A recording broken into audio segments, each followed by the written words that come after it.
तो दोस्तों आज के इस वीडियो में जो आपका 8वां नंबर चैप्टर है रासायनिक अभिक्रियाएं एवं उत्प्रेरण, तो इस चैप्टर को कवर करने वाले हैं। तो आपको पता है कि अभी 3 दिनों से वीडियो 4 दिनों से वीडियो क्यों नहीं आ रही थी। तो अभी हम लोग लाइव क्लास लगाने में बिजी थे, तो इसके कारण से वीडियो नहीं आ रही थी। मैं भी सोच रहा था लाइव क्लास चल जाती है तो आप लोगों को भी काफ़ी फ़ायदा होगा।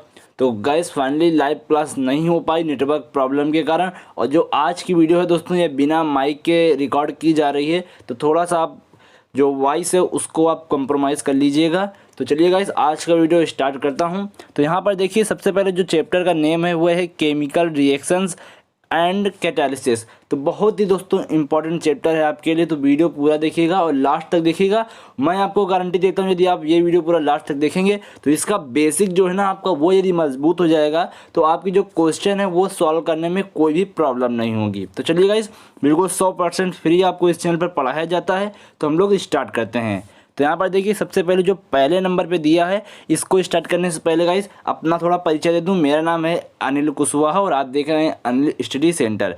यदि आपने इस चैनल को अभी तक सब्सक्राइब नहीं किया है तो सब्सक्राइब कर लीजिए और बेल आइकन को दबा दीजिएगा। यदि आपने व्हाट्सअप ग्रुप को नहीं ज्वाइन किया तो व्हाट्सअप ग्रुप की लिंक आपको डिस्क्रिप्शन बॉक्स में मिल जाएगी, वहाँ से जाकर आप व्हाट्सअप ग्रुप को ज्वाइन कर लीजिए। तो चलिए गाइस यहाँ से हम लोग स्टार्ट करते हैं। तो आपको बताना था तो जो रासायनिक अभिक्रियाएं एवं केमिकल रिएक्शन मतलब कि ये क्या होता है। जो रासायनिक अभिक्रिया पढ़ते हैं कि केमिकल रिएक्शन हो रही है, केमिकल रिएक्शन हो रही है, रासायनिक अभिक्रिया हो रही है, लेकिन होती क्या है रियलिटी में ये भी तो आपको पता होना चाहिए। तो वही देखिए यहाँ पर लिखा है कि वह प्रक्रम जिसके द्वारा एक या एक से अधिक पदार्थ किसी नए पदार्थ में परिवर्तित हो जाते हैं आपकी क्या कहलाती है, रासायनिक अभिक्रिया कहलाती है। एंड दोस्तों यहाँ पर जो मोस्ट इंपॉर्टेंट चीज़ ये है कि आपको जो नया पदार्थ बनता है पहले वाले पदार्थ के गुणों से अलग होता है। तभी दोस्तों आपको नए पदार्थ की ज़रूरत क्यों है। नए पदार्थ की ज़रूरत इसलिए है कि जो उसके नए पदार्थ के गुण हैं पहले वाले पदार्थ से गुण के डिफरेंट हो, तभी तो दोस्तों आपको नए पदार्थ की ज़रूरत है। तो वही दोस्तों यहाँ पर जैसे कि हम यहाँ पर बात करते हैं कि आपकी एक रिएक्शन लेते हैं आपका NaOH और उसके बाद आपकी इसकी क्रिया कराते हैं Cl से। जैसा कि यहाँ पर आपकी जो डिफिनीशन है उसमें बोला गया है 2 या 2 से अधिक पदार्थों के संयोग। तो यहाँ पर हमने 2 पदार्थ ले लिए हैं, इनका संयोग कराते हैं तो यहाँ पर आपका क्या बनेगा NaCl बनेगा और उसके बाद आपका क्या बनेगा H2O बनेगा। तो यहाँ पर देखिए पहले आपका सोडियम हाइड्रोक्साइड था, बाद में आपका सोडियम क्लोराइड बन गया। तो दोनों के गुण भी डिफरेंट हो गए और यहाँ पर आपका हाइड्रोक्लोरिक अम्ल था और यहाँ पर आपका जल बन गया। तो यही दोस्तों है कि जब आपकी रासायनिक अभिक्रिया कराई जाती है तो जो आपका पहले वाला पदार्थ होता है उसके गुणों से जो नया पदार्थ बनता है भिन्न होता है। और उसके बाद जो पहले वाला पदार्थ है दोस्तों इसको क्या बोलते हैं हम लोग यहाँ पर अभिकारक, इसको अभिकारक बोलते हैं और इसको हम लोग उत्पाद बोलते हैं। ये बात आप याद रखिएगा, जो आपका मिलता है प्रोडक्ट उत्पाद बोलते हैं और इसको हम लोग बोलते हैं अभिकारक। तो ये याद रखिएगा, ये भी काफ़ी इंपॉर्टेंट है आपके आगे के दोस्तों जो क्वेश्चन है उनमें, जो आपकी आगे की यहाँ पर डिफिनेशन है उनमें प्रयोग होगा। तो पहले यहाँ पर आपको ये क्लियर हो गया होगा कि जो आपकी रासायनिक अभिक्रियाएं होती हैं क्या होती हैं।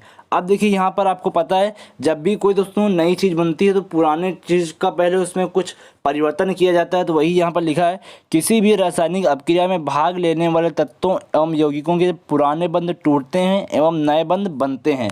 जब आपके पुराने बंध टूटेंगे नए बंध बनेंगे तो इसमें भी दोस्तों कुछ जब आपका कोई वर्क होता है तो किसी चीज़ के ही माध्यम से होता है।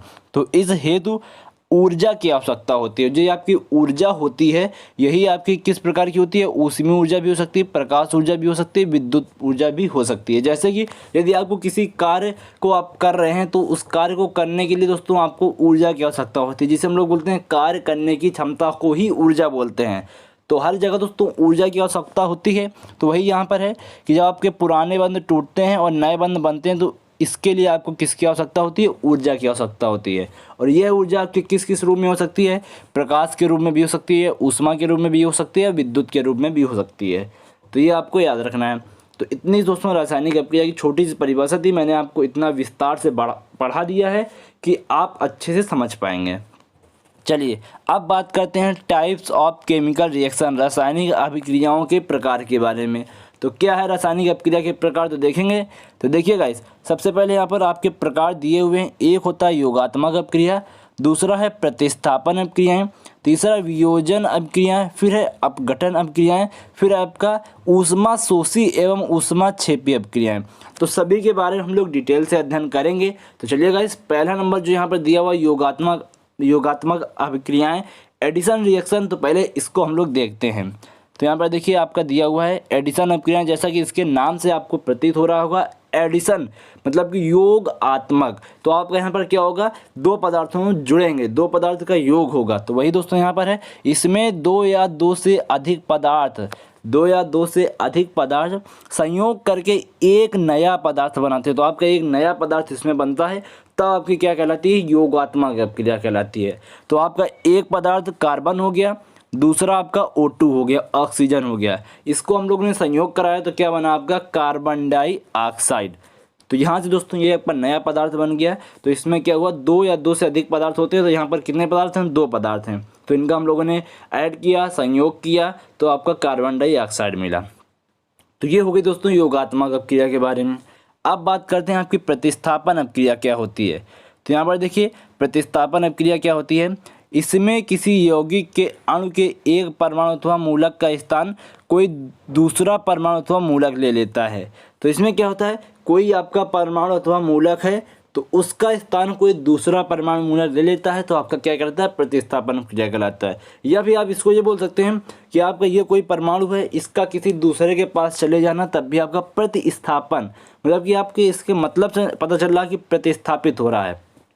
तो देखिए यहाँ पर आपका CuSO4 प्लस Fe है, तो आपका यहाँ पर क्या हुआ, जो ये SO4 है ये आप किसके पास चला गया, Fe के पास चला गया, लोहे के पास चला गया।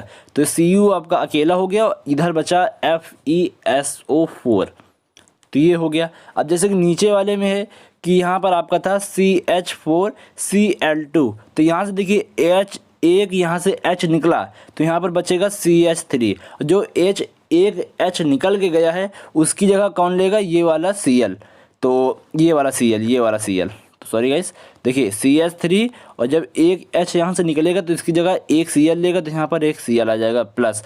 अब देखिए जो H निकला उसको यहाँ पर लिखा और यहाँ पर एक Cl और बचेगा, तो CH3 और HCl, तो ये आपका यहाँ पर प्रोडक्ट मिलेगा, उत्पाद मिलेगा। तो यहाँ पर क्या हुआ कि H की जगह किसने ली, Cl ने ली। तो वही दोस्तों है कि प्रतिस्थापन हो रहा है, या फिर आपका एक पदार्थ यहाँ से उठ के दूसरे की ओर जा रहा है, दूसरे के पास जा रहा है, तो ये आपका प्रतिस्थापन होता है। तो अब हम लोग दोस्तों अपघटन अभिक्रियाओं की ओर चलेंगे, जो आपका डिकम्पोजिशन रिएक्शंस होती हैं, क्या होती हैं। तो यहाँ पर देखिए जो पहला नंबर है, जो यहाँ पर डिफिनीशन दी हुई है, इसमें है जब एक बड़ा यौगिक दो या दो से अधिक आपके छोटे यौगिकों अथवा अवयवों में टूट जाता है, तो आपकी कौन सी क्रिया कहलाती है, अपघटन क्रिया कहलाती है। आपका दोस्तों कोई बड़ा सा यौगिक है और उसमें कुछ चीज़ें की गई, परिवर्तन किए गए, तो वो आपका दो या दो से अधिक छोटे अवयवों या यौगिकों में टूट जाता है, तब वह क्रिया क्या कहलाती है, अपघटन क्रिया कहलाती है। यदि वह क्रिया दोस्तों ऊष्मा की उपस्थिति में हो रही है, तो वह आपकी क्या होती है, ऊष्मीय अपघटन। और यदि वही आपकी विद्युत के प्रवाह करने पर हो रही है, तो आपकी क्या कहलाती है, विद्युत अपघटन। तो यहाँ से इसके टाइप्स भी हो गए कि अपघटन की अभिक्रिया में कितने प्रकार होते हैं, दो प्रकार, एक ऊष्मीय अपघटन, एक होता है आपका विद्युतीय अपघटन। तो दोनों आपको समझ में आ गए होंगे। अब देखिए इसका एग्जाम्पल हम लोग एक एक देख लेते हैं, उसके बाद आगे बढ़ेंगे। तो यहाँ पर देखिए क्या है, ऊष्मीय अपघटन। तो आपका मान लीजिए ये आपका दिया हुआ है KClO3। तो देखिए इसको हमने गर्म किया, जब इसको आप गर्म करेंगे तो पोटेशियम क्लोराइड अलग हो जाएगा और आपका जो ऑक्सीजन गैस वो अलग हो जाएगी। जब आप पोटेशियम क्लोरेट को जब आप गर्म करेंगे, KClO3 को जब आप गर्म करेंगे, तो आपका पोटेशियम क्लोराइड अलग हो जाएगा और जो आपका ऑक्सीजन है वह अलग हो जाएगा। तो यहाँ पर क्या हुआ कि जब आपने उसको ऊष्मीय अपघटन किया उसका, तो आपका दो या दो से अधिक अवयवों में यहाँ पर विभाजित हो गया। तो ये दोस्तों हो गई आपकी ऊष्मीय विघटन अपघटन। अब आगे देखिए यहाँ पर विद्युत अपघटन क्या होता है। तो आपका जल दिया हुआ है, तो यहाँ पर जल में क्या किया गया, विद्युत का प्रवाह किया गया। तो जल में जब विद्युत का प्रवाह दोस्तों किया जाता है, तो आपका ऑक्सीजन अलग हो गया यहाँ पर और हाइड्रोजन आपका अलग हो गया। तो ये आपका दो या दो से अधिक अवयवों में विभाजित हो गया। तो ये हो गया आपका अपघटन अभिक्रिया। तो ये आपको समझ में आ गया होगा विद्युत अपघटन, और ये आपका ऊष्मीय अपघटन क्या होता है। अब बात करते हैं दोस्तों आपका वियोजन अभिक्रियाएं क्या होती हैं। तो वियोजन अभिक्रिया को भी हम लोग विस्तार से देखेंगे और एक एक चीज़, फिर उसके बाद अपघटन और वियोजन में अंतर क्या होता है ये भी आपको बताएंगे। तो यहाँ पर देखिए वियोजन अभिक्रियाएँ क्या होती हैं, जब कोई यौगिक ताप दाब में परिवर्तन करने पर दो या दो से अधिक पदार्थों में अपघटित हो जाता है। अपघटित वो भी आपका हो रहा था, अपघटित ये भी हो रहा है। इसमें क्या हो रहा है, ताप तथा दाब में परिवर्तन किया जा रहा है। पहली बार ताप दाब में परिवर्तन किया जा रहा है, उसके बाद यहाँ पर मेन पॉइंट दिया हुआ है, यदि परिवर्तन के कारण को हटा देने पर, यदि हम लोग इन परिवर्तन जो हो रहे हैं इनके कारण हटा दें तो दोस्तों आपका क्या होता है, पुनः मूल यौगिक प्राप्त हो जाता है। मतलब कि जो आपका पहले वाला यौगिक है आपका तुरंत पूरा प्राप्त हो जाता है। तो यही दोस्तों यहाँ पर वियोजन अभिक्रियाएँ होती हैं। तो अपघटन अभिक्रिया में वियोजन अभिक्रिया में मेन अंतर यही है कि उसमें क्या होता है गाइस कि आपका तुरंत आपका वापस नहीं मिलता, और इसमें वियोजन में क्या होता है कि जब आप उन परिवर्तनों के कारण को हटा देंगे, जिस कारण से आपने उन परिवर्तनों को किया है उन कारण को हटा दें, तो आपका जो यहाँ पर अभिक्रिया है वह आपकी वापस जो पहले थी वह हो जाएगी। तो ये आपकी कौन सी क्रिया कहलाती है, वियोजन अभिक्रिया कहलाती है। जब यह क्रिया गर्म करने पर होती है, मतलब कि ऊष्मा की उपस्थिति में होती है, तो आपकी ऊष्मीय वियोजन, और जब यह क्रिया आपकी विद्युत की प्रवाह करने पर होती है तो आपका विद्युतीय वियोजन कहलाती है। तो इसका एक एक एग्जाम्पल देख लेते हैं दोनों का। तो यहाँ पर देखिए पहला एग्जाम्पल है NH4Cl। तो जब आप इसको गर्म करेंगे तो इधर आपका अमोनिया गैस प्राप्त हो जाएगा और इधर आपका जो आपका हाइड्रोक्लोराइड एसिड होता है वो प्राप्त हो जाएगा। तो ये हो गया आपका ऊष्मीय वियोजन में। अब जब आप इसको रिवर्स कर देंगे, परिवर्तन इसके हटा देंगे, तो आपका दोबारा फिर से आपका NH4Cl प्राप्त हो जाएगा। इसी तरह विद्युत वियोजन है तो NaCl है, तो इसमें भी ताप दाब में परिवर्तन किया गया है, तो आपका क्या मिला, एक Na+ मिला और उसके बाद एक आपका Cl- मिला। तो यहाँ पर जब आप इसको तुरंत इसके जो आपके कारण है परिवर्तन के कारण को हटा देंगे तो आपका तुरंत NaCl दोबारा से मिल जाएगा। तो ये दोस्तों मेन डिफरेंस था। तो आगे देखिए नोट पॉइंट में क्या दिया हुआ है, यही दिया हुआ है कि अपघटन तथा वियोजन क्रिया में मुख्य अंतर यह है कि वियोजन क्रियाओं में मूल पदार्थ पुनः प्राप्त किया जा सकता है, जबकि अपघटन क्रियाओं में मूल यौगिक प्राप्त नहीं कर सकते हैं। तो वही यहाँ पर मैंने बताया कि मेन डिफरेंस क्या है कि इसमें प्राप्त कर सकते हैं वियोजन में, और अपघटन में आप दोबारा वह पदार्थ जो यौगिक है प्राप्त नहीं कर सकते। तो आई होप दोस्तों ये दोनों आपको अभिक्रियाएं समझ में आ गई होंगी। अब हम लोग देखते हैं कि आपकी ऊष्माक्षेपी एवं ऊष्मा शोषी अभिक्रियाएं क्या होती हैं, एक्सोथर्मिक और यहाँ पर आपका एंडोथर्मिक। तो क्या होती हैं देखिए, सबसे पहले हम लोग ऊष्माक्षेपी देखेंगे। तो ऊष्माक्षेपी देखिए, ऊष्माक्षेपी मतलब कि यहाँ पर आपका त्याग हो रहा ऊष्मा का, जैसे कि आपका वर्ड से मतलब निकल रहा ऊष्माक्षेपी। तो यहाँ पर देखिए वे अभिक्रियाएं जिनमें ऊष्मा मुक्त होती है आपकी ऊष्माक्षेपी अभिक्रियाएं कहलाती हैं। जैसे कि यहाँ पर आपका क्या हो रहा है, कार्बन और ऑक्सीजन गैस आपकी यहाँ पर संयोग कर रही है, तो आपका क्या हो रहा है, CO2 बन रहा है। जब आपका यहाँ पर कार्बन डाइऑक्साइड बनता है तो वहाँ पर कुछ ऊष्मा भी बनती है, मतलब कि कुछ ऊष्मा भी मिलती है। तो दोस्तों यही जो आपकी ऊष्मा यहाँ पर इधर से त्याग होके आ रही है, तो वह आपकी क्या होती है, यहाँ पर वही आपकी अभिक्रियाएं ऊष्माक्षेपी अभिक्रिया कहलाती है। तो ऊष्मा मुक्त हो रही, इधर से ऊष्मा मुक्त होकर इधर जा रही है, तो वही यहाँ पर है कि CO2 मिला, उसके तो ऊष्मा भी मिल रही है। तो ये आपकी हो गई ऊष्माक्षेपी अभिक्रियाएं। तो इसमें देखिए नोट पॉइंट में क्या दिया हुआ है, यदि आपकी ऊष्मा की मात्रा ज्ञात हो तो समीकरण में वह मात्रा भी लिख दी जाती है। जैसे कि आप कभी कभी देखते होंगे 440 किलो कैलोरी, 450 कैलोरी, तो इस तरह आपका दिया रहता है। तो वही यहाँ पर है कि जब आपका कार्बन और ऑक्सीजन संयोग करता है तो CO2 तो मिलता ही मिलता है। CO2 मतलब यहाँ उधर से आता है और आपका यहाँ पर ये भी त्याग होता है इधर से, तो ये आपका 93,400 कैलोरी ऊष्मा भी मिलती है। तो ये हो गई गाइस आपकी ऊष्माक्षेपी अभिक्रियाएं।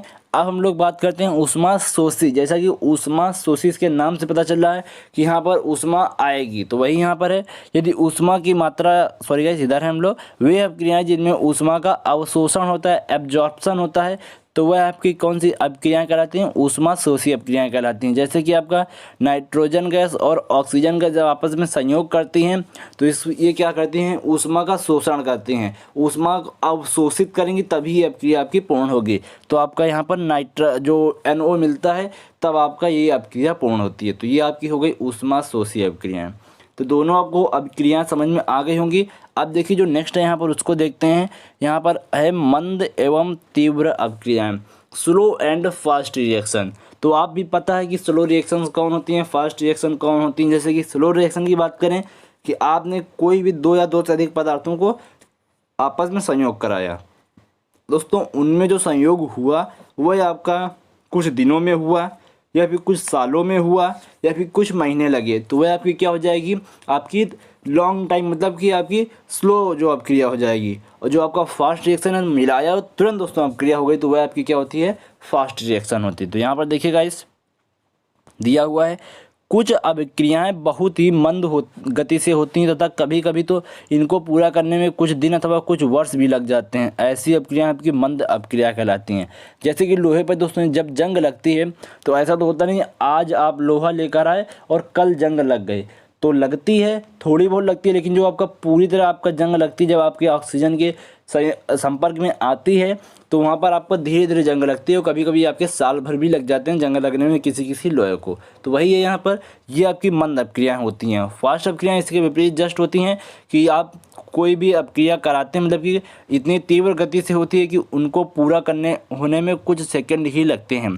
तो ये अपक्रियाएँ आपकी तीव्र अपक्रियाएँ कहलाती हैं। तो यहाँ पर देखिए इस प्रकार की अपक्रियाएं सामान्यतः आयनों के मध्य होती हैं, मतलब कि जब आपके आयन वहाँ पर विद्युत वगैरह उपस्थित होगा, विद्युत आवेश, तब वो अपक्रियाएं होती हैं, तभी आपकी तेज़ी से अपक्रियाएं होती हैं। तो यहाँ पर देखिए सोडियम क्लोराइड के विलयन में, तो सोडियम क्लोराइड के विलयन में जब आप सिल्वर नाइट्रेट का विलयन मिलाते हैं तब आपको तुरंत ही सिल्वर क्लोराइड का सफ़ेद अवक्षेप प्राप्त होता है। तो यहाँ पर देखिए, यहाँ पर आपका सोडियम क्लोराइड का विलयन दिया हुआ है और यहाँ पर आपका किससे संयोग करा है, सिल्वर नाइट्रेट के विलयन से। जो AQ लिखा हुआ है इसका मतलब है विलयन।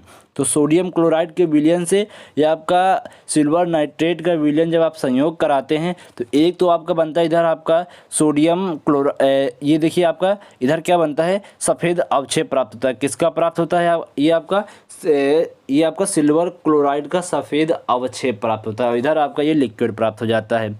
तो आई होप दोस्तों ये आपको समझ में आ गया होगा कि आपकी स्लो अपक्रियाएँ क्या होती हैं और फास्ट अपक्रियाएँ क्या होती हैं। फास्ट अपक्रिया में क्या होता है, आपके जब दो कोई आपके तत्व संयोग करेंगे, यौगिक संयोग करेंगे, तो देखिए ये क्या होते हैं, आपके आयन होते हैं, मतलब कि इनमें आयन उपस्थित होता है। तो NaCl में आपका लिक्विड है तो यहाँ पर आयन जरूर होंगे, इधर भी आपका लिक्विड है तो आयन जरूर होंगे। जब आप संयोग करेंगे तो आपका सफ़ेद अवक्षेप प्राप्त होता है। किसका, यहाँ पर आपका सिल्वर क्लोराइड का।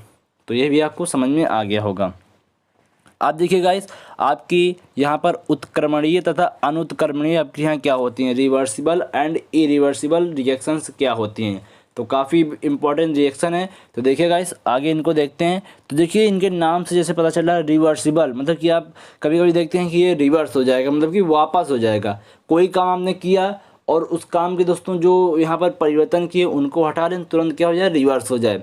तो वही यहाँ पर है, वे अपक्रियाएं जो समान परिस्थितियों में आगे की ओर, मतलब कि उत्पाद, ये आपका क्या होता है, उत्पाद होता है। तो उत्पाद की ओर तथा पश्च दिशा में अभिकारक की ओर हो सकती हैं तो उत्क्रमणीय अपक्रियाएं कहलाती हैं। इन्हें प्रदर्शित करने में उत्क्रमणीयता का ये चिन्ह होता है का प्रयोग किया जाता है। जैसे कि यहाँ पर आप हाइड्रोजन गैस और यहाँ पर आयोडीन का जब आप मिश्रण कराते हैं, आप संयोग कराते हैं, तो आपको यहाँ पर 2HI प्राप्त होता है। जब दोस्तों आपकी परिस्थितियां हैं जो इनमें आप परिवर्तन किए हैं इनको वापस कर दें तो आपका क्या हो जाएगा, तुरंत आपका फिर से ये चीज़ प्राप्त हो जाएगी।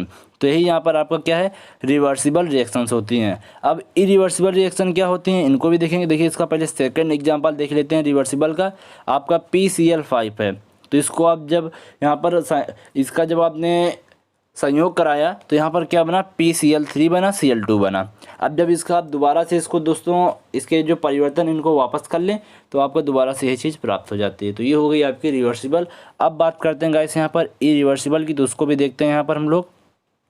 तो देखिए क्या होता है आपका इरिवर्सिबल। तो यहाँ पर दिया है, वे अपक्रियाएँ जो केवल अग्र दिशा में ही होती हैं, मतलब कि उत्पाद की ओर ही होती हैं। तो वह आपकी कौन सी होती हैं, अनुत्क्रमणीय, इरिवर्सिबल होती हैं। तो जैसे कि यहाँ पर आपका दिया हुआ है BaCl2 Na2SO4 के साथ जब क्रिया करेगा तो आपका BaSO4 बनाएगा और आपका NaCl बनाएगा। आप उसके बाद रिएक्शंस को आप बैलेंस करेंगे और यहाँ पर आपका ये रिएक्शन वापस नहीं जा सकती। आप यदि रिएक्शन की बैलेंसिंग सीखना चाहते हैं,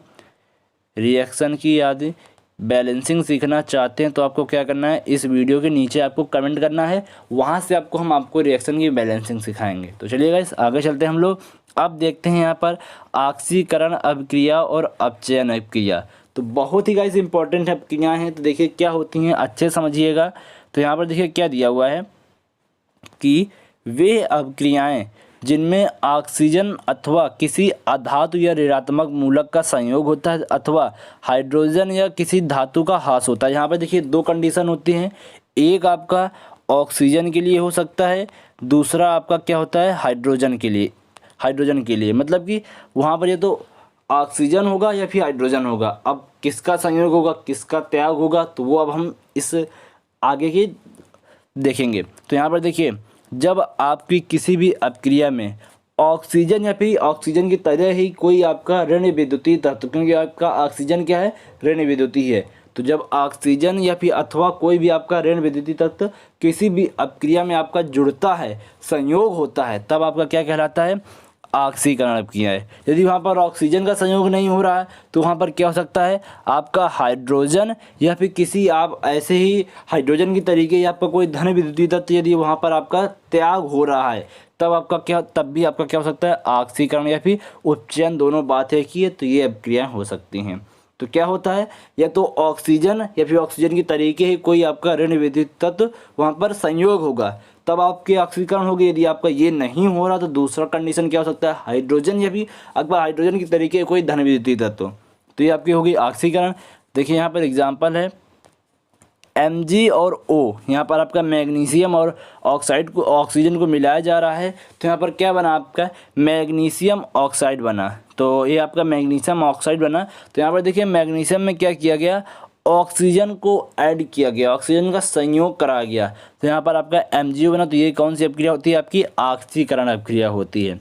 अब देखिए जस्ट इसी के विपरीत जो आपकी अपक्रिया होती है अपचयन या अवकरण अपक्रिया जो होती है जस्ट इसी के विपरीत होती है। तो यहाँ पर क्या है उपचयन अभिक्रियाओं के ठीक विपरीत होती हैं तथा इनमें क्या होता है हाइड्रोजन अथवा कोई आपकी यही धनात्मक धातु होती है उसका आपका एडिशन होता है संयोग होता है और अथवा आपका ऑक्सीजन या फिर कोई आपकी अधातु जो ऑक्सीजन होती है फिर अधातु इसको बोलते हैं, तो अधातु आपकी जो यहाँ पर ऋणात्मक होंगे तो उनका यहाँ पर ह्रास होता है तो आपको क्या कहलाता है यहाँ आपकी अपचयन अपक्रिया कहलाती है। जैसे कि यहाँ पर क्या हुआ PbOO+C, तो यहाँ पर आपका जब संयोग कराया गया तो आपका लेड अलग हो गया और आपका जो ये ऑक्सीजन है ये आपका संयोग कर गया C के साथ मतलब कि कार्बन के साथ, तो आपका इधर आपका लेड बचा इधर आपका कार्बन मोनोऑक्साइड बचा। तो ये आपकी अपक्रिया कौन सी होती है अपचयन। यहाँ पर ऑक्सीजन का क्या हो रहा है ह्रास हो रहा है, ऑक्सीजन या फिर आपका कोई अधातु होती है। तो ये गाइस आपको समझ में आ गया होगा। अब देखिए आगे यहाँ पर क्या लिखा हुआ है ऑक्सीजन तथा अपचयन की आधुनिक परिभाषाएं ऑक्सीकरण अंग पर आधारित हैं। जो आपकी ऑक्सीकरण संख्या होती है किसी परमाणु की ऑक्सीकरण संख्या में वृद्धि को ऑक्सीकरण अपक्रियाएं कहती हैं और जब यदि यहाँ पर ऑक्सीकरण संख्या में कमी होती है तब आपकी अपचयन अपक्रिया कहलाती हैं। कैसे वो देखिए, तो देखिए यहाँ पर जो आपके आयन होते हैं वही आपकी ऑक्सीकरण संख्या होती है, अभी आपको आगे बताया जाएगा। यहाँ पर Fe3+ दिया हुआ है तो 3+ है, यहाँ से देखिए क्या हुआ एक आयन क्या हुआ निकला कम हुआ, ऑक्सीकरण संख्या यहाँ पर क्या हुई एक कम हुई तब यहाँ पर आपका क्या बनेगा Fe2+ और जो ये अपक्रिया होती है आपकी क्या होती है अपचयन अपक्रिया होती है। सेम गाइस नीचे वाले में क्या हुआ Na दिया हुआ था, Na में आपने एक का क्या किया ऐड किया तो वहाँ पर आपका क्या हो जाएगा ऑक्सीकरण हो जाएगा, मतलब कि वहाँ पर क्या हुआ ऑक्सीकरण अपक्रिया होगी। ऐड करने का मतलब क्या हुआ कि देखिए ऑक्सीकरण संख्या में आपकी वृद्धि हुई, अभी आपकी कितनी है 0 है, जब आपने यहाँ पर 1+ कर दिया तो 0+1 तो ऑक्सीकरण संख्या कितनी हो गई 1 हो गई। और इधर कितनी थी यहाँ पर 3 थी, 1 माइनस कर दिया आपने तो कितनी बची 2 बची, तो ऑक्सीकरण संख्या यहाँ पर कम हो गई। अब देखिए जैसे Na में होता है आपका यहाँ पर Na का जो इलेक्ट्रॉनिक कॉन्फ़िगरेशन होता है 1 होता है, तो ये जो 1 बचता है ये क्या कर सकता है कि किसी और को दे सकता है मतलब कि Na+ आयन लग जाता है तो इसकी ऑक्सीकरण संख्या यहाँ से 1 हो जाएगी। तो आई होप ये आपको समझ में आ गया होगा। अब देखिए कैसे ऑक्सीकरण संख्या निकालते हैं फिर मतलब क्या होती है ऑक्सीकरण संख्याएं, तो वही यहाँ पर आगे दिया गया है कि किसी यौगिक के अणु में उपस्थित किसी परमाणु की ऑक्सीकरण संख्या जो होती है उस परमाणु पर उपस्थित विद्युत आवेशों की संख्या होती है। क्या होता है विद्युत आवेश, जैसे कि मैंने भी आपको Na वाला बताया कि 2 8 1, तो ये क्या कर सकता है एक इलेक्ट्रॉन किसी और परमाणु को दे सकता है जिसको ज़रूरत होती है, तो वह क्या करेगा जब एक का दोस्तों त्याग करेगा तो यहाँ पर Na+ लग जाता है। पिछले वीडियो मेरे केमिस्ट्री वाले देखिए मैंने आपको बताया हुआ है जो आपका रासायनिक आबंध वाला चैप्टर था तो यहाँ पर एक का त्याग कर सकता है। तो यहाँ पर देखिए Na+ लग गया, तो यहाँ पर जो एक प्लस लगा हुआ है ये आपकी प्लस की एक यहाँ पर विद्युत आवेश है और यही आपकी ऑक्सीकरण संख्या हो जाती है। सेम दोस्तों जैसे कि आपका ऑक्सीजन दिया हुआ है, तो ऑक्सीजन में क्या होता है 2 क्षय होता है। तो यहाँ पर क्या होता है कि 2 इलेक्ट्रॉन कम होते हैं आपके यहाँ पर अष्टक को पूर्ण करने में। तो क्या करता है ये 2 इलेक्ट्रॉन किसी और से ले सकता है।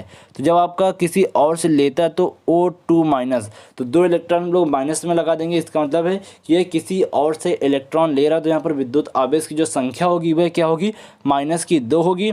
तो ऑक्सीकरण संख्या क्या हो जाएगी -2। आपकी देखिए यहाँ पर आगे दिया हुआ है कि इसके धन मान भी हो सकते हैं और नेगेटिव मान भी दोनों प्रकार के हो सकते हैं। अब आगे किसी उदासीन परमाणु का ऑक्सीकरण अंग क्या होता है 0 होता है। तो ये भी आपको याद रखना है, यदि आपका ऑक्सीकरण परमाणु है उदासीन मतलब कि उदासीन परमाणु हो तो उसका ऑक्सीकरण अंग 0 होगा। इसी दोस्तों जो ये आपको अब आगे बताने जा रहा हूँ बहुत ही क्वेश्चन आपके बन सकते हैं इससे। देखिए तो यहाँ पर पहला पॉइंट क्या दिया हुआ है कि मुक्त तत्व जो होते हैं इनमें प्रत्येक परमाणु का ऑक्सीकरण अंग क्या होता है 0 होता है। एग्जाम्पल में देखिए आपका सल्फर, ऑक्सीजन और ये आपका Ba और क्लोरीन दिया हुआ है, तो में ऑक्सीकरण अंग 0 है। तो आप बोलेंगे इसमें 0 कैसे हुआ। ये गाइस आपके मुक्त तत्व हैं, अभी इनमें आपका कोई भी विद्युत आवेश नहीं दिया हुआ है। जब इसमें आपका O2- या फिर आपका सल्फर 2+ वगैरह कुछ दिया होता तो वहाँ पर आपका क्या होता है, तब आपका गाइस वहाँ पर होता है कि वो आपके मुक्त तत्व नहीं होते हैं, तब उनमें आपको विद्युत आवेश दिए होते हैं और इनकी अभी अपक्रिया भी किसी के साथ नहीं हो रही है। तो ये आपके क्या हो जाते हैं मुक्त तत्व हो जाते हैं। मुक्त तत्वों का जो ऑक्सीकरण अंग होता है वह कितना होता है 0 होता है। अब आगे देखिए यहाँ पर नेक्स्ट पॉइंट है किसी आयन, तो आयन मैंने आपको बताया क्या होते हैं जो विद्युत आवेश होते हैं, तो अथवा मूलक का ऑक्सीकरण अंग उस पर आधारित आवेशों की संख्या के बराबर होता है। यदि मूलक पर धन आवेश है तो ऑक्सीकरण अंग आपका पॉजिटिव होगा, यदि ऋण आवेश है तो आपका ऑक्सीकरण अंग नेगेटिव होगा। जैसे कि Na+ दिया हुआ है 1+ है तो ऑक्सीकरण संख्या +1 हो जाएगी। Ba2+ दिया हुआ है तो 2+ है तो ऑक्सीकरण संख्या +2 हो जाएगी। इसी तरह Fe3+ दिया हुआ है तो इसकी ऑक्सीकरण संख्या +3 हो जाएगी। अब सेम गाइस यदि आपका माइनस में दिया हुआ है NO3 तो यहाँ पर 1- है तो ऑक्सीकरण संख्या -1 हो जाएगी। इसमें आपका -2 और इसमें आपका -3। तो ये आपकी होती है ऑक्सीकरण अंग जो आपकी ऑक्सीकरण संख्या होती है। अब देखिए यहाँ पर नेक्स्ट पॉइंट जो दिया हुआ है ये भी काफ़ी इंपॉर्टेंट है कि जो आपका हैलोजन होते हैं FCl और Br और I, तो इनका जो ऑक्सीकरण अंग होता है कितना होता है -1 होता है। सभी का कितना होता है -1 होता है। लेकिन गाइस यदि आपका यहाँ पर ऑक्सीजन से यदि ये संयोग कर रहे हैं तो इसका ऑक्सीकरण अंग कितना होता है धनात्मक होता है, +1 होता है। सिर्फ क्या है वहाँ पर आपका F जो होता है उसको छोड़कर, जो आपका यहाँ पर F होता है उसको छोड़कर यदि F का ऑक्सीजन के साथ संयोग हो रहा तब तो आपका -1 होगा। लेकिन यदि आपका Cl आपका क्लोरीन और बेरिलियम और ये आपके आयोडीन है तो इनका दोस्तों जो आपका यहाँ पर संयोग होगा वो जो आपका ऑक्सीकरण अंग होगा वह +1 होगा, तो वह आपका ऑक्सीजन के साथ चेंज हो जाता है। तो ये आपको पॉइंट याद रखना है। आपसे पूछा जा सकता है कि हाइड्रोजनों में F को छोड़कर यदि ये ऑक्सीजन के साथ संयोग कर रहे हैं तो इनका ऑक्सीकरण अंग कितना होगा, तो वहाँ पर आपको -1 ना बता करके +1 बताना पड़ेगा। या फिर आपको क्लोरीन आप जब आपका यहाँ पर आपका जब ऑक्सीजन के साथ संयोग करता है तब आपका ऑक्सीकरण अंग कितना होता है, तो वहाँ पर आपको +1 बताना होगा, -1 नहीं बताना। -1 तब बताना है जब आपको किसी और के साथ संयोग होगा। अब देखिए आगे है कि हाइड्रोजन H का ऑक्सीकरण अंग हाइड्राइडों को छोड़कर शेष सभी यौगिकों में +1 होता है। हाइड्राइडों में इसका मान -1 होता है। तो शेष सभी के साथ दोस्तों आपका +1 होता है, आपको ही पता है। लेकिन जब आपके हाइड्राइड आ जाएंगे तब आपका क्या होता है -1 होता है। ये आपको याद रखना। तो आपसे पूछा जा सकता है कि हाइड्रोजन में जो हाइड्राइड होता है तब आपका जब हाइड्राइडों में हाइड्रोजन का ऑक्सीकरण अंग कितना होता है, ऑक्सीकरण संख्या कितनी होती है, तो वहाँ पर आपको बताना होगा -1 होती है। अब देखिए नेक्स्ट है यहाँ पर पराऑक्साइडों तथा OF2 को छोड़कर ऑक्सीजन का जो यहाँ पर ऑक्सीकरण संख्या है वह आपकी -2 होती है। आपको पता है -2 होती है। लेकिन गाइस जब आपका पराऑक्साइड और OF2 आता है तब इसका मान चेंज होता है।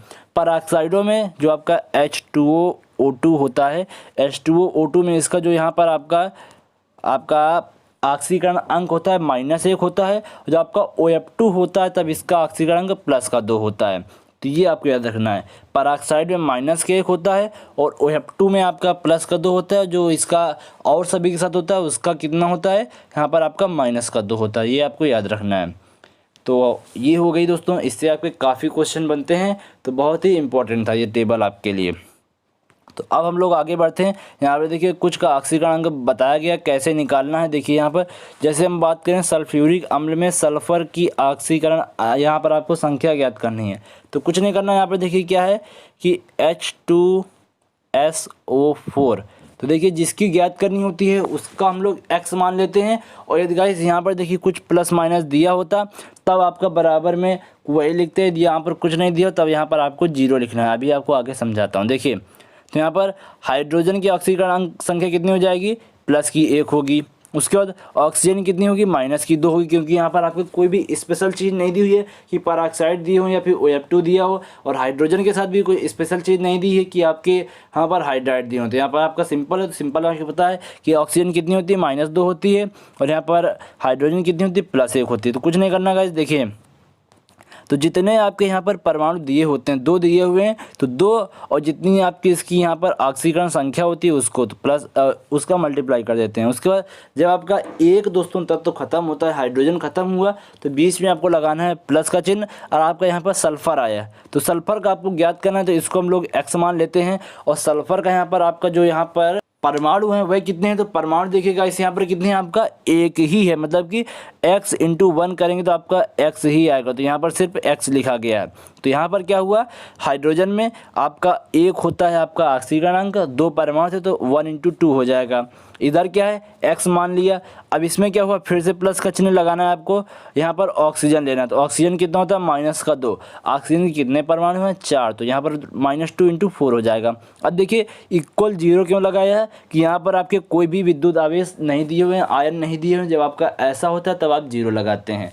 तो अब दोस्तों इसको सॉल्व करेंगे तो यहाँ पर आपका क्या आ जाएगा, x = 6 आ जाएगा।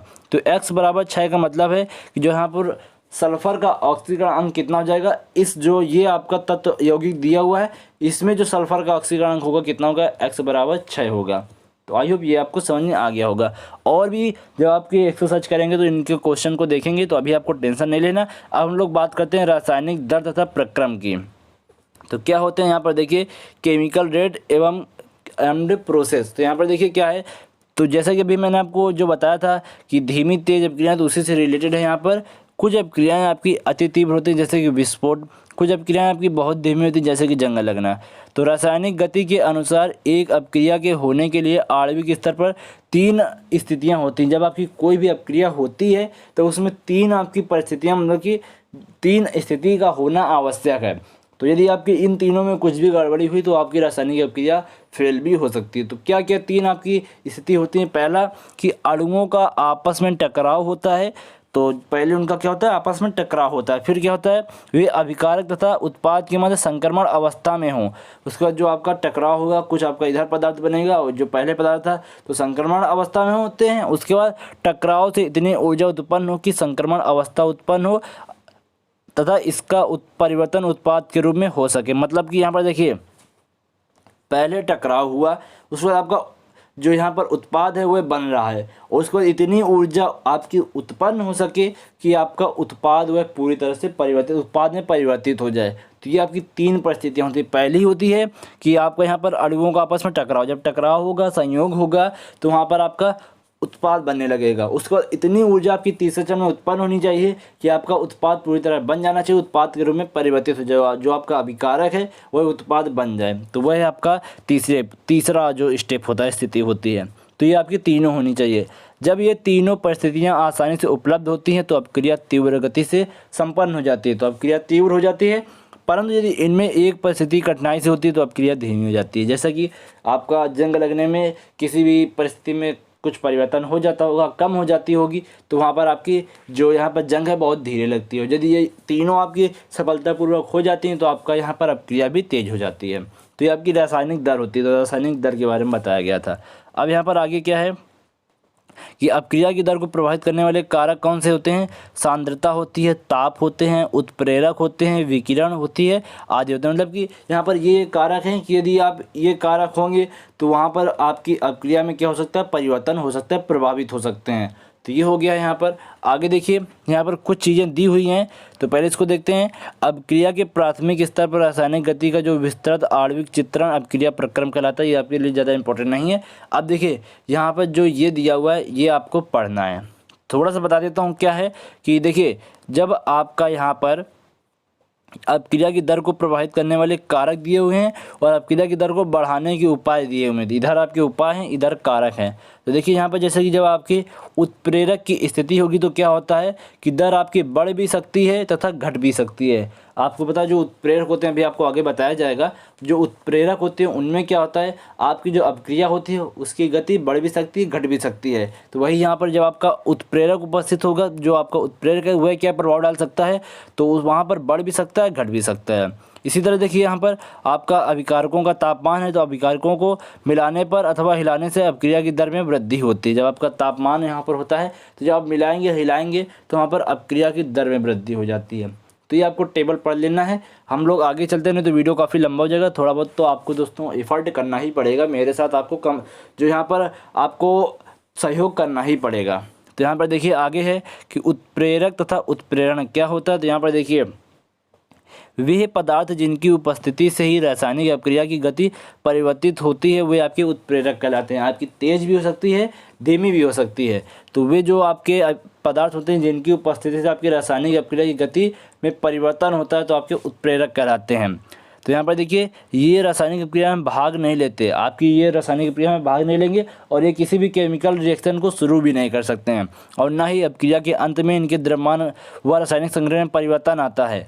ये आपके उत्प्रेरक की उपस्थिति में होने वाले अपक्रियाएं आपकी उत्प्रेरण कहलाती हैं। जो आपकी उत्प्रेरक की उपस्थिति में अपक्रियाएं होती हैं आपकी उत्प्रेरण अपक्रियाएं कहलाती हैं। जो उत्प्रेरक होते हैं गाइस आपके, वह किसी भी अपक्रिया में भाग नहीं लेते बल्कि उसमें उपस्थित होकर आपका परिवर्तन कर देते हैं, और वो आपके किसी प्रकार के द्रव्यमान में भी परिवर्तन नहीं करते हैं। आगे देखिए क्या है कि यहाँ पर ये दिया हुआ है कि इनकी जो यहाँ पर प्रकार दिए हुए हैं। तो यहाँ पर लिखा हुआ है कि अभिकारकों तथा उत्प्रेरक की भौतिक अवस्था के आधार पर उत्प्रेरक निम्न दो प्रकार के होते हैं। एक होता है आपका समांगी उत्प्रेरण मतलब कि होमोजीनियस कैटालिसिस, और एक होता है आपका यहाँ पर विषमांगी। तो यहाँ पर क्या होता है समांगी, क्या होता है विषमांगी, उसको भी देख लेते हैं। यहाँ पर जब अभिकारक तथा उत्प्रेरक की भौतिक अवस्थाएं समान हो, मतलब कि यदि आपका ये ठोस है अभिकारक तो आपका उत्प्रेरक भी ठोस होना चाहिए। यदि आपका अभिकारक गैस है तो आपका यहाँ पर उत्प्रेरक भी गैस होना चाहिए। जैसा कि यहाँ पर है कि SO2 ये तो आपकी गैस है और आपका ऑक्सीजन भी गैस है, लेकिन जो यहाँ पर उत्प्रेरक होना चाहिए वो भी गैस होना चाहिए, तभी आपका समांगी कहलाएगा। तो यहाँ पर NO दिया हुआ है, तो यहाँ पर ये आपका क्या है, ये भी आपकी एक गैस है। तो आपका जब यहाँ पर अभिकारक का यहाँ पर अभिकारक की जो भौतिक अवस्थाएं हैं ये गैस है, और जो उत्प्रेरक है इसकी भौतिक अवस्था गैस है, तो आपका ये क्या हो जाएगा, समांगी उत्प्रेरक हो जाएगा। अब सेम गैस इसी तरह यहाँ पर क्या है, विषमांगी उत्प्रेरण क्या होता है आपका, देखिए जब यहाँ पर आपकी ये तो गैस दी हुई है, जो आपका अभिकारक है वो गैस है, लेकिन जो यहाँ पर आपका उत्प्रेरक यूज किया जा रहा है वह कौन सा ठोस है। तो ये जो यहाँ पर स्टेट है चेंज हो गई, इधर आपकी गैस थी इधर आपका सॉलिड हो गया, तब ये आपका क्या हो जाता है, विषमांगी उत्प्रेरण हो जाता है। तो बस दोस्तों इतना इसमें याद रखना था। अब जैसे कि जब आपका होता है कि वनस्पति तेलों से वनस्पति घी के निर्माण में उत्प्रेरक आपका ठोस प्राप्त लगाया जाता है। आपका द्रव से आपका जब ठोस बन रहा है तो वहाँ पर उत्प्रेरक कौन सा प्रयोग हो रहा है, ठोस उत्प्रेरक प्रयोग हो रहा है। आपका अभिकारक है द्रव में और उत्प्रेरक आपका कौन सा, ठोस है, तब आपका क्या होता है यहाँ पर विषमांगी उत्प्रेरक होता है। तो ये भी आप एक एग्जाम्पल के रूप में लिख सकते हैं। अब देखिए उत्प्रेरक के लक्षण क्या होते हैं, आपके कैरेक्टरिस्टिक क्या होते हैं, उसको भी देख लेते हैं यहाँ पर। तो क्या दिया हुआ है कि उत्प्रेरक आपके रासायनिक अपक्रिया में भाग नहीं लेते, जैसा कि मैंने आपको पहले बताया हुआ है कि रासायनिक अपक्रिया में भाग नहीं लेते हैं। आगे है कि उत्प्रेरक केवल अल्प मात्रा में ही पर्याप्त होते हैं, इनको आप थोड़ी सी मात्रा ही दे दें तो किसी रासायनिक अपक्रिया में, तो ये अपना काम करके वापस आ जाते हैं। फिर है उत्प्रेरक किसी भी रासायनिक अभिक्रिया को प्रारंभ नहीं करते। जैसे कि मैंने भी आपको जब उत्प्रेरक की डेफिनेशन बताई थी, मैंने आपको बताया था ये किसी भी अभिक्रिया को शुरू नहीं कर सकते हैं, केवल उनकी गति को परिवर्तित कर सकते हैं। कोई भी अभिक्रिया चल रही है तो उसमें आपका उत्प्रेरक मिलाया गया तो वहाँ पर आपका गति कम भी हो सकती है, गति तेज भी हो सकती है।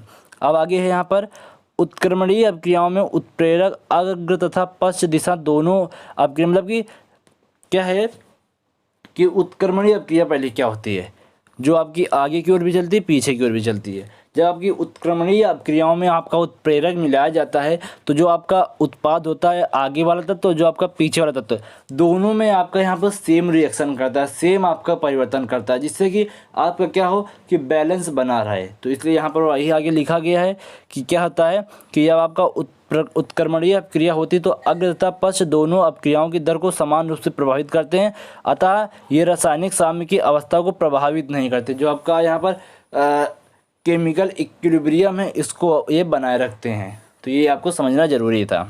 अब देखिए यहाँ पर उत्प्रेरक के प्रकार दिए गए हैं, टाइप्स ऑफ कैटालिसिस्ट। तो यहाँ पर ये क्या होते हैं तो इसको भी देखेंगे। यहाँ पर देखिए पहला होता है आपका धनात्मक उत्प्रेरक। तो क्या होते हैं धनात्मक उत्प्रेरक, इसमें क्या होता है वे रासायनिक अभिक्रिया की गति को बढ़ा देते हैं। जब आपके धनात्मक उत्प्रेरक प्रयोग होंगे किसी भी अभिक्रिया में तो आपकी गति को बढ़ाएंगे। जैसे कि यहाँ पर आपका MnO2 यहाँ पर प्रयोग हो रहा है, KClO3 यहाँ पर देखिए दिया हुआ है, तो यहाँ पर आपका KCl मिला और 3O2 मिला। तो यहाँ पर क्या हुआ कि यहाँ पर आपका रासायनिक अभिक्रिया की गति बढ़ गई, तो यहाँ पर क्या हो गया धनात्मक उत्प्रेरक हो गए।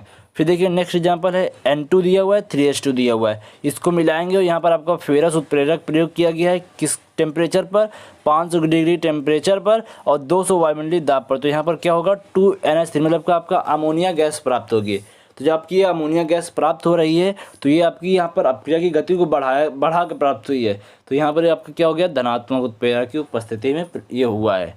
अब आगे यहाँ पर ऋणात्मक उत्प्रेरक क्या होते हैं। यहाँ पर जो आपके ऋणात्मक उत्प्रेरक होते हैं ये क्या होते हैं तो यहाँ पर देखिए ये रासायनिक अभिक्रिया की गति को मंद कर देते हैं, इसकी गति को धीमा करते हैं और इनको मंदक भी कहा जाता है। जैसे कि यहाँ पर आपका H2O2 दिया हुआ पेरोक्साइड दिया हुआ है, तो इसमें देखिए आप H3PO4 जब आप उत्प्रेरक का प्रयोग करेंगे तो यहाँ पर आपका क्या होगा कि यह आपकी अभिक्रिया की गति धीमी होगी, तब आपका इधर जल बन जाएगा और इधर आपका ऑक्सीजन बन जाएगा। अभिक्रिया की जब आप गति धीमी करेंगे तभी आपकी ये चीज़ प्राप्त होगी।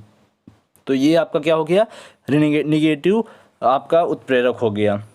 तो आई होप ये भी आपको समझ में आ गया हो। अब स्व उत्प्रेरक क्या होते हैं देखिए, ऑटो जो आपके कैटालिस्ट होते हैं वह क्या होते हैं। तो यहाँ पर देखिए लिखा गया है जब रासायनिक अभिक्रिया से बना कोई एक पदार्थ उत्प्रेरक का कार्य करे। जो आपके रासायनिक अभिक्रिया में यौगिक भाग ले रहे हैं उसी में आपका क्या होगा कि एक आपका जो पदार्थ है वह आपका उत्प्रेरक के रूप में काम कर जाए तो आपका क्या होता है स्व उत्प्रेरक होता है, मतलब कि अपने आप में खुद उत्प्रेरक का काम कर देता है। तो वही यहाँ पर है जो ये अभिक्रिया है इसमें CH3COO C2H5 दिया हुआ है, जल के साथ संयोग कर रहा है। तो इधर आपका CH3COOH मिल रहा है, इधर C2H2O5 मिल रहा है। तो यहाँ पर क्या हुआ ये आपका यहाँ पर क्या करता है कि यही उत्प्रेरक के रूप में भी काम कर जाता है। तो ये आपका स्व उत्प्रेरक होता है।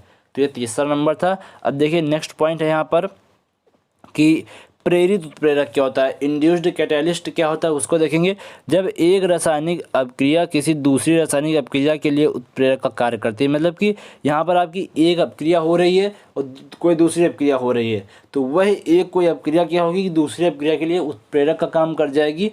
तो यहाँ पर आपका क्या होता है प्रेरित उत्प्रेरक होता है। जैसे कि यहाँ पर है कि सोडियम आर्सेनाइड का जब विलयन यहाँ पर आपका वायु द्वारा ऑक्सीकृत नहीं होता किंतु सोडियम सल्फाइड का विलयन ऑक्सीकृत हो जाता है। तो यहाँ पर यदि सोडियम आर्सेनाइड तथा सोडियम सल्फाइड दोनों के विलयनों को मिलाकर वायु प्रवाहित करें तो दोनों का ऑक्सीकरण हो जाता है। यहाँ सोडियम सल्फेट के ऑक्सीकरण की क्रिया को आर्सेनाइड के ऑक्सीकरण के लिए उत्प्रेरक का कार्य करती है। तो यहाँ पर एग्जाम्पल द्वारा समझेगी, मैंने इसको आपको जल्दी जल्दी इसलिए बता दिया कि ये भी आपको समझाऊंगा तब भी समझ में नहीं आएगा। यदि आपको ये जो केमिकल फार्मूले है इसको द्वारा समझाऊंगा तो आपको तुरंत समझ में आएगा। तो देखिए आपका यहाँ पर दिया हुआ है कि Na2SO3, तो इसने जब ऑक्सीजन के साथ संयोग किया तो आपका Na2SO4 मिला।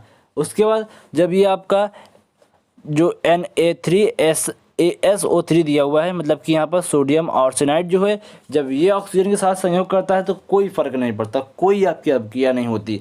जब आपका सोडियम आर्सेनाइड ऑक्सीजन के साथ संयोग करता है तो आपका कोई भी यहाँ पर फर्क नहीं पड़ता, मतलब कि ऑक्सीकृत नहीं होती है। तो पहले ये आपकी ऑक्सीकृत हो गई और ये आपकी ऑक्सीकृत नहीं हुई। अब यहाँ पर क्या किया गया कि जो Na2SO3 है और इसको क्या किया गया, दोनों के विलयनों को मिलाया गया, उसका तब आपका ऑक्सीकृत किया गया, तब ये आपका ऑक्सीकृत हो जाता है। वही यहाँ पर लिखा गया है, दोनों के विलयनों को मिलाकर वायु प्रवाहित करें तो आपका दोनों का ऑक्सीकरण हो जाता है। यहाँ सोडियम सल्फेट के ऑक्सीकरण की क्रिया सोडियम आर्सेनाइड के ऑक्सीकरण के लिए उत्प्रेरक का कार्य करती है। जो यहाँ पर आपका सोडियम सल्फेट है, इसकी जो यहाँ पर सोडियम सल्फेट है, ये आपका क्या होता है, उत्प्रेरक के रूप में कार्य करती है। तो जब उत्प्रेरक के रूप में कार्य करेगी, इधर आपका Na2SO4 बचेगा, इधर आपका Na3ASO4 मिल जाएगा। तो जो यहाँ पर आपका सोडियम सल्फेट की जो यहाँ पर क्रिया है, ये आपको किसके लिए क्या कार्य करती है, उत्प्रेरक का। तो यही आपका क्या होता है, प्रेरित उत्प्रेरक कहलाता है। तो ये भी आपको समझ में आ गया होगा। अब देखिए यहाँ पर कुछ आपके दिए हुए हैं, महत्वपूर्ण उत्प्रेरक दिए हुए हैं और प्रक्रम भी दिया गया है। जैसे कि जब आपका वनस्पति तेलों से घी का निर्माण होता है तो आपका निकेल का प्रयोग किया जाता है।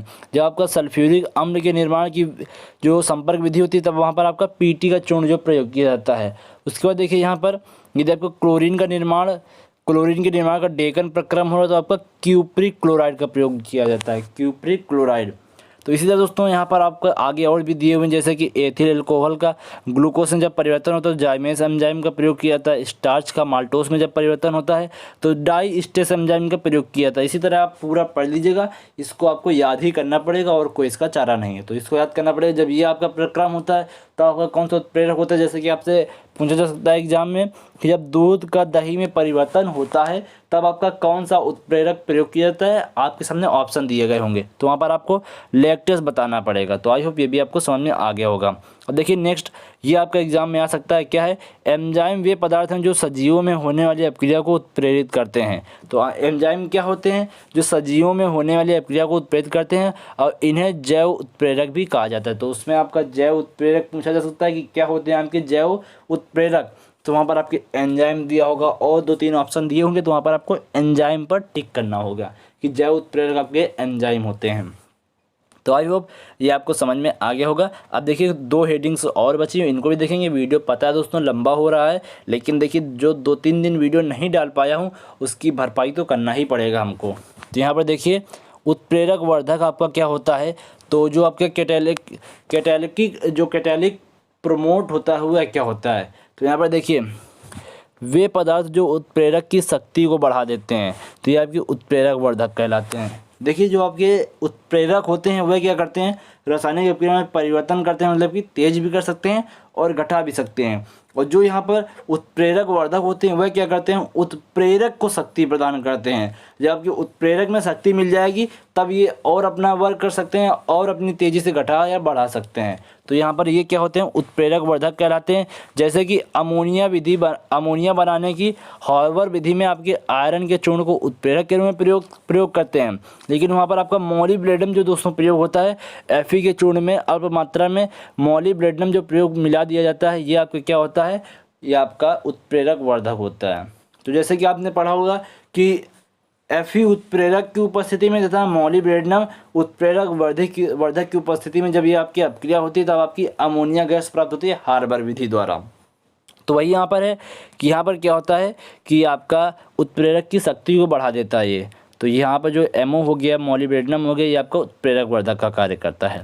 तो ये भी आपको समझ में आ गया होगा। अब उत्प्रेरक विष क्या है, तो जस्ट इसका उल्टा है। तो वे पदार्थ जो उत्प्रेरक की शक्ति को नष्ट कर देते हैं, जैसे कि मान लीजिए आपका कोई भी अपक्रिया हो रही है, वहाँ पर आपका उत्प्रेरक अपना ज़्यादा प्रभाव डाल रहा है, मतलब कि गति को ज़्यादा कम कर दे रहा है या फिर गति को ज़्यादा बढ़ा दे रहा है, तो वहाँ पर आप उत्प्रेरक वर्धक का प्रयोग कीजिए। तो वहाँ पर आपका क्या होगा, उस उत्प्रेरक का जो भी प्रभाव होगा खत्म हो जाएगा, नष्ट कर देगा। तो वही यहाँ पर है, वे पदार्थ जो उत्प्रेरक की शक्ति को नष्ट कर देते हैं तो या कम कर देते हैं तो उत्प्रेरक विष कहलाते हैं। जैसे कि यहाँ पर H2SO4 के निर्माण का संपर्क विधि में PT उत्प्रेरक का कार्य करता है, और यदि उत्प्रेरक के साथ अल्प मात्रा में आपका AH2O3 उपस्थित हो तो उत्प्रेरक की शक्ति बहुत कम हो जाती है। तो जो आपका AH2O3 है ये आपका क्या कार्य करता है, उत्प्रेरक विष का कार्य करता है। तो विष जब आप वहाँ पर उत्प्रेरक विष मिला देंगे तो उत्प्रेरक की जो शक्ति है तो वह प्रभाव अपना डालना कम कर देता है। तो ये हो गया उत्प्रेरक विष। तो यहाँ से गाइस पूरा चैप्टर खत्म। अब यहाँ पर महत्वपूर्ण तथ्य को देख लेते हैं एक बार, यहाँ पर क्या क्या दिए गए हैं। तो पहला है कि उत्क्रमणीय अपक्रियाएं कभी पूर्णता को प्राप्त नहीं करती, मतलब कि पूरी तरह यह वापस नहीं होती, मतलब कि वापस होगी लेकिन यहाँ पर बोला गया पूर्णता को प्राप्त नहीं कर सकती, मतलब कि जो आप करना चाहते हैं अपक्रिया से वो आपको पूरी तरह नहीं मिलेगा, क्योंकि यहाँ पर ये आपकी रिवर्स भी होती हैं। जब आपकी रिवर्स होंगी तो आपको पूर्णता को प्राप्त नहीं करेंगी, मतलब कि आपकी कोई अपक्रिया हो रही है तो जब दूसरा उससे कोई प्रोडक्ट मिल रहा है तो आपका पूरी तरह नहीं हो पाता है, क्योंकि जब आप पूरी तरह हो जाएगा तो वहाँ पर आपके सारे जो परिवर्तन होंगे खत्म हो जाएंगे। जब उन परिवर्तनों को आप वापस लेंगे तो वहाँ पर आप क्या होगा, वापस नहीं जा सकेंगे। तो जो आपकी उत्क्रमणीय अपक्रिया होती है पूर्णता नहीं हो पाती है, आपका जब बाद में परिवर्तन किया जाए तो वापस भी जाना होता है उसको, इसलिए यहाँ पर पूर्णता को प्राप्त नहीं करती। आगे है मंद तथा तीव्र अपक्रियाओं को की गति को मापना संभव नहीं है। तो मंद तीव्र जो आपकी अपक्रियाएं हैं इनकी गति को जो मापना वो संभव नहीं है। आगे यहाँ पर वे अपक्रियाएं जिनमें ऑक्सीकरण तथा अपचयन प्रक्रम एक साथ होते हैं रेडॉक्स अपक्रिया कहलाती हैं। क्वेश्चन दोस्तों आपसे पूछा जा सकता है, मुझे लगता है कि आपका ये क्वेश्चन बनेगा आपके इस बार एंट्रेंस एग्जाम में कि वे अपक्रियाएं कौन सी होती है जिनमें आपका ऑक्सीकरण अपक्रिया और आपकी अपचयन अपक्रिया साथ में होती है, तो वो आपकी क्या होती है, रेडॉक्स अपक्रिया कहलाती है। तो ये आपको याद कर लेना है। अब देखिए यहाँ पर आपका सोडियम, पोटेशियम और लिथियम और आपका यहाँ पर CsPr भी दिया हुआ है। आदि में ऑक्सीकरण संख्या आपकी +1 होती है। मैग्नीशियम, कैल्शियम और जिंक में आपकी आदि धातुओं में जो आपकी ऑक्सीकरण संख्या होती है +2 होती है। आगे देखिए यहाँ पर क्या है कि मूलक के परमाणु सहसंयोजक बंध द्वारा बंधे होते हैं, लेकिन प्रत्येक स्थिति में या तो इलेक्ट्रॉन की अधिकता होगी या फिर कमी होगी। तो ये भी आपको ज़्यादा इंपॉर्टेंट नहीं था ये वाला। अब इसी से देखिए आपका सारे दोस्तों दिए गए हैं। यहाँ पर उत्प्रेरक की प्रकृति के आधार पर उत्प्रेरक के प्रकार दिए गए हैं।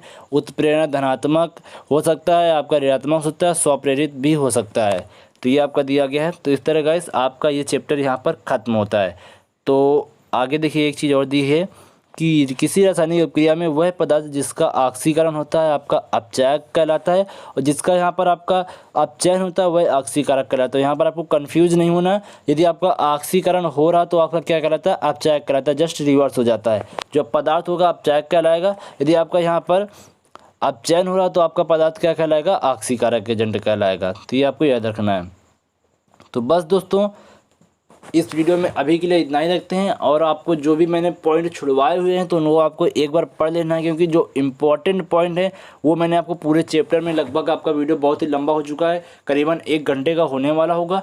तो आई होप दोस्तों आपको वीडियो पसंद आया होगा। देखिए माइक के कारण आपको थोड़ा वॉइस के साथ भी कंप्रोमाइज़ करना पड़ा होगा, तो उसके लिए सॉरी बोल देता हूँ। तो चलिए गाइस इस वीडियो में फिलहाल अभी के लिए इतना। यदि आपको वीडियो अच्छा लगा हो तो लाइक कर देना। हाँ भाई लाइक कर देना, वीडियो को लाइक कर दीजिएगा, चैनल को सब्सक्राइब कर लीजिएगा। चलिए दोस्तों फिलहाल इस वीडियो में इतना ही। धन्यवाद दोस्तों, जय हिंद, वंदे मातरम।